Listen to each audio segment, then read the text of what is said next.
Les tableaux qui parlent, une série de podcasts par Francis Rousseau. George Roger, 1908-1995. Nuba, vers 1950. Le peuple Nuba fait partie d'une tribu africaine qui vit dans les monts Nuba, au Soudan. Leur nombre, en 2003, était d'environ 2 millions de personnes. Mais les estimations varient beaucoup, car les massacres silencieux et les exactions de toutes sortes continuent toujours aujourd'hui à être perpétrés sur cette tribu pourtant légendaire. En réalité, les Nuba ne seraient plus aujourd'hui que 600 000.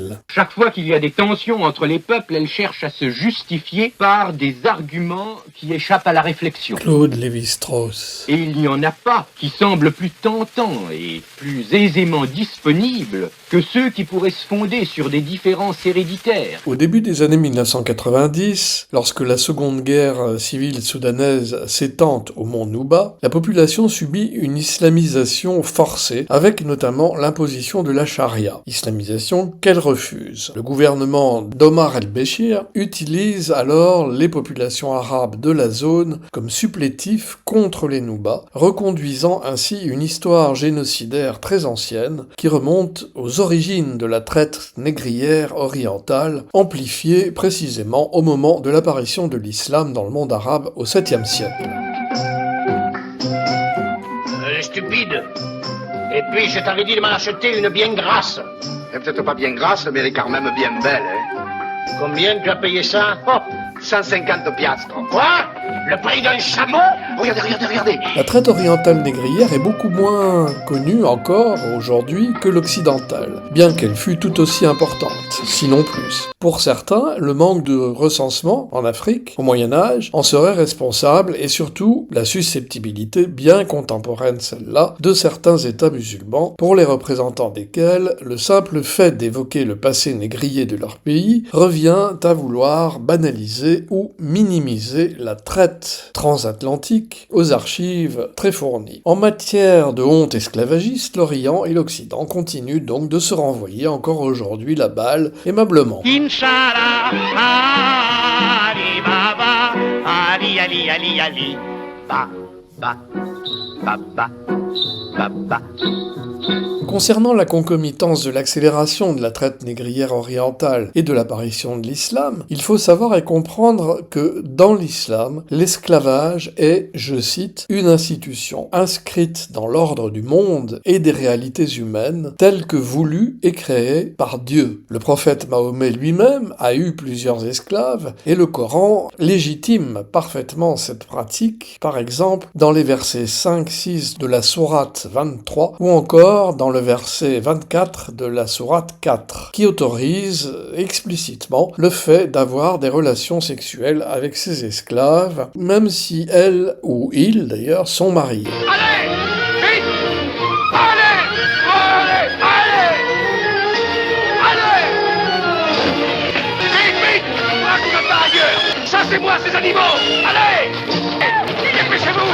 Il faut se souvenir qu'en référence à la malédiction de Canaan, consécutive à l'ivresse de Noé, consultez notre podcast sur le sujet, les Noirs censés descendre de Cham, selon la table des peuples, étaient réputés voués à être asservis par les descendants de Sem et de Japhet. La voie où les hommes sont présentement engagés Claude Lévi-Strauss. accumule des tensions telles que les haines raciales offrent une bien pauvre image du régime d'intolérance exacerbée qui risque de s'instaurer demain, sans même que les différences ethniques doivent lui servir de prétexte. Selon l'historien et homme d'État Ibn Khaldun, 1332-1406, je cite, « Les nations nègres sont en général dociles à l'esclavage, parce qu'ils ont des attributs tout à fait voisins de ceux d'animaux stupides. » Fin de citation. Il explique ce jugement qu'il a rendu célèbre en poursuivant dans ses Prolégomènes, deuxième partie, page 170, je cite, « Au-delà des pays des Lamlem, dans la direction du sud, on rencontre une population peu considérable. Les hommes qui la composent ressemblent plutôt à des animaux sauvages qu'à des êtres raisonnables. Ils habitent les marécages boisés et les cavernes, leur nourriture consiste en herbes et en graines qui n'ont subi aucune préparation, quelquefois même ils se dévorent les uns les autres. Aussi ne méritent-ils pas d'être comptés parmi les hommes. Est-il opportun de parler du racisme. Mais tout n'est pas perdu, cependant, pour ces animaux qui ne méritent pas d'être des hommes. En effet, en se convertissant à l'islam, l'esclave noir, et donc le Nouba, augmente ses chances d'affranchissement. Le Coran est clair sur ce point en proscrivant le fait qu'un musulman puisse être esclave. Donc tout converti à l'islam échappe de fait à l'esclavage et devient un être humain. Miracle! Où vas-tu? Chez le marchand d'herbes, cherchez votre potion. Laissez-moi faire. Le Coran cite le cas du premier converti à l'islam qui fut affranchi. En l'occurrence, Bilal ibn Khabar, 581-642, compagnon du prophète, né esclave, mais qui, une fois affranchi par son maître, devint le tout premier muezzin, et par voie de conséquence, le patron des muezzins et de leur corporation, d'esclaves à hauts dignitaires, par la simple vertu d'une conversion en somme.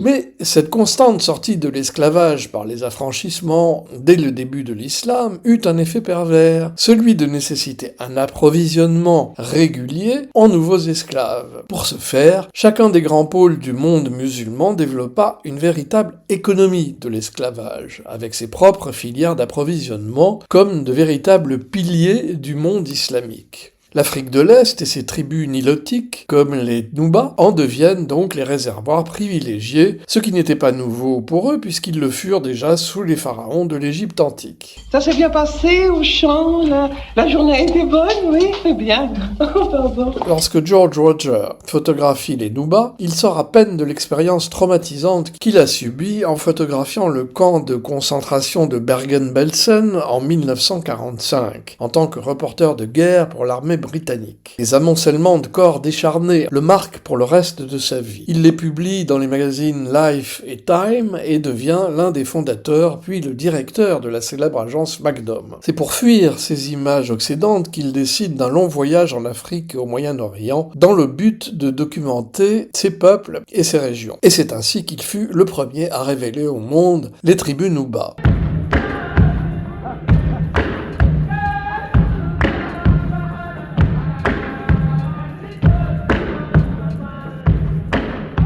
Roger les fixa sur sa pellicule en noir et blanc dès le début des années 50, la photographie que nous voyons étant la plus célèbre de toutes celles qu'il fit, présentant ces corps de Nouba l'un au-dessus de l'autre dans la position d'un groupe de sculptures de la Renaissance, l'un inquiet portant l'autre fier et volontaire, la tête de l'un devenant le sexe de l'autre. Symbole sublime pour ce peuple constamment réduit en esclavage dans l'indifférence générale, mais qui ne se soumit jamais. Et au XXIe siècle, qu'en est-il des Nouba? Après l'indépendance du Soudan, du Sud, en 2011, les Noubas s'organisent en petites communautés indépendantes pour conserver leur identité, en pratiquant majoritairement une religion traditionnelle locale, et ils réclament au gouvernement du Soudan du Sud l'accès aux terres et à l'eau, ainsi qu'un meilleur partage des bénéfices pétroliers qui sont tirés de son sous-sol.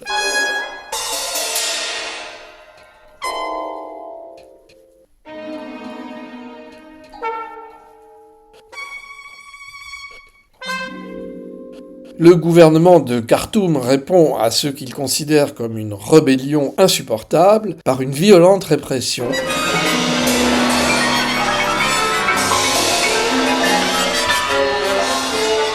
Il envoie l'armée et des bombardements aériens causent la mort de près d'1 millier de Nouba et la fuite d'un demi-million d'autres. En réalité, tout le monde se bat pour avoir le contrôle des énormes gisements de pétrole de la région. Les Noubas se sont presque habitués à ce quotidien un peu fou fait d'attaques armées et de bombardements aériens. Les Noubas ont aujourd'hui le choix entre vivre dans des grottes ou risquer leur peau pour rejoindre le camp de réfugiés le plus dangereux au monde. Une histoire qui semble se répéter sans fin, et là encore, dans une indifférence des nations qui finit par poser question. Ponctuation sonore. Documentaire Nouba, l'ethnie la plus menacée du monde. Reportage de Figaro.fr 2015. Musique de danse folklorique Nouba, enregistrée en 1962. Claude Lévi-Strauss, Entretien sur le racisme, 1950. Claude Lévi-Strauss, conférence au Collège de France, Il faut être pessimiste sur l'avenir, 1973. Ali Baba et les 40 voleurs, film de Jacques Becker avec Fernandel, 1954. Karl-Heinz Stockhausen, Gruppen, composition pour 3 orchestres, 1955-57.